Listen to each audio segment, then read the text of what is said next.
केंद्रीय वित्त मंत्री निर्मला सीतारमण ने वित्तीय वर्ष 2024-2025 के लिए बजट पेश किया। वो जब बजट पेश कर रही थी लोकसभा में, तो इस दौरान देश का एक बड़ा हिस्सा बिहार और आंध्र प्रदेश नजरें टिकाए बैठा था, क्योंकि इन दो राज्यों में जो पार्टियां शासन कर रही हैं, चंद्रबाबू नायडू की मैं बात कर रहा हूं और नीतीश कुमार की, उनके कंधों पे इस बार मोदी सरकार टिकी हुई है। तो बात ये चल रही थी कि गठबंधन के इतने महत्वपूर्ण साथी जो हैं, उनके लिए केंद्रीय बजट में क्या कुछ घोषणाएं होती हैं। तो वो घोषणाएं लेकर के मैं आ गया हूं आपके पास, बताता हूं। वित्त मंत्री ने अपने बजट भाषण में देश के पूर्वी राज्यों के विकास के लिए पूर्वोदय स्कीम की घोषणा की है। केंद्र ने बिहार, झारखंड, पश्चिम बंगाल, ओडिशा, आंध्र प्रदेश के विकास के लिए पूर्वोदय स्कीम की घोषणा की। इसके तहत मानव संसाधन विकास, बुनियादी विकास पर ध्यान दिया जाएगा। इस योजना के तहत बिहार के लिए कई सौगातें दी गई हैं, कई घोषणाएं की गई हैं। जैसे कौन कौन सी घोषणाएं हैं? अमृतसर कोलकाता औद्योगिक कॉरिडोर के तहत गया में औद्योगिक केंद्र बनाया जाएगा। सांस्कृतिक केंद्रों को आधुनिक आर्थिक केंद्र के रूप में विकसित किया जाएगा। इस मॉडल को विकास भी विरासत भी का नाम दिया जाएगा। नाम काफी आकर्षक है। इसके अलावा रोड कनेक्टिविटी बढ़ाने पर भी बात हुई है बिहार को लेकर के, जिसके तहत पटना पूर्णिया एक्सप्रेसवे बनेगा, बिहार भागलपुर एक्सप्रेसवे बनेगा, इसकी घोषणा हुई है।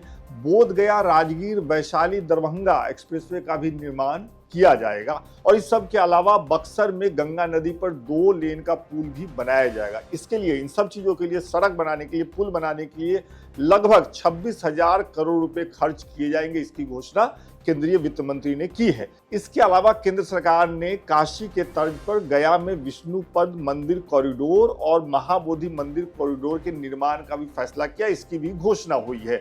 इसमें कितना पैसा खर्च होगा वो हम आगे आपको बताते हैं। बिहार को खास तौर पे बाढ़ प्रबंधन के लिए 1500 करोड़ रुपए मिलेंगे, इसकी घोषणा हुई है। बिहार में मंदिरों के विकास के लिए, जैसा मैंने पहले आपको बताया, करीब 37,000 करोड़ रुपए दिए जाएंगे। इसकी सीधी घोषणा आज के बजट में हुई है। इसके अलावा 2400 मेगावाट की क्षमता का पावर प्लांट निर्माण पीरपैंती में किया जाएगा। उसमें खर्च कितना आएगा? 21,400 करोड़ की लागत इसमें आएगी। नए एयरपोर्ट, नए मेडिकल कॉलेज भी बिहार में बनाए जाएंगे। कैपिटल निवेश के लिए भी बिहार को मदद मिलेगी केंद्र सरकार की तरफ से। तो ये हो गई गठबंधन के एक साथी, मतलब जदयू शासन कर रही बिहार में, तो बिहार को ये मिला है। तब बात करते हैं आंध्र प्रदेश की। आंध्र प्रदेश के लिए भी सरकार ने कई अहम घोषणाएं की है। राज्य में राजधानी की जरूरत है और इसको केंद्र सरकार ने स्वीकारा है और ये कहा है अपने बजट में कि इस मामले में आंध्र प्रदेश को अलग अलग एजेंसियों की तरफ से सहयोग किया जाएगा। इस वित्तीय वर्ष में इसके लिए 15,000 करोड़ रुपए की व्यवस्था बजट में की गई।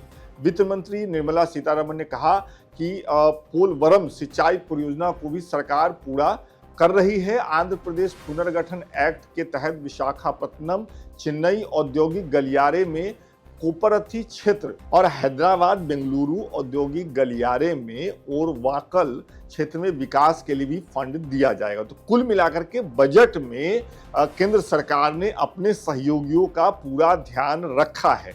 बिहार और आंध्र प्रदेश का ध्यान रखा है। लेकिन बिहार को लेकर के थोड़ी बात और कर लेते हैं। बिहार में जदयू ने मांग की थी विशेष राज्य के दर्जे की, उसको तो केंद्र सरकार ने नकार ही दिया। उसके बाद अब बात चल रही है बिहार में भी लठगर गया है। आरजेडी ने जदयू के जो नेता है नीतीश कुमार, जो कि बिहार के मुख्यमंत्री, उनके इस्तीफे की घोषणा की, मांग की, माफ करिएगा। लालू यादव ने कहा कि नीतीश कुमार को इस्तीफा दे देना चाहिए। और आज जब वहां बिहार में विधानसभा की बैठक शुरू हुई है, तो देखने को ये मिला है कि इंडिया ब्लॉक के जो नेता हैं वो विधानसभा में पर्ची लेकर के और तख्ती लेकर के प्रदर्शन कर रहे हैं। विधानसभा के अंदर भी प्रदर्शन करने और शोर शराबे की खबरें आई हैं। तो कुल मिलाकर के बिहार और आंध्र प्रदेश को जो बजट में मिला है वो इतना ही मिलना है।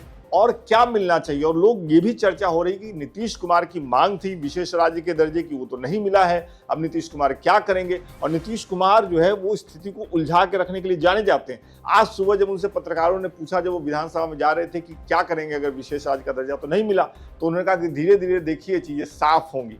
अब ये हो सकता है कि जदयू जोर शोर से ये कहना शुरू करे कि भाई विशेष राज्य का दर्जा नहीं मिला, लेकिन देखिए हमें इतना पैकेज मिला है।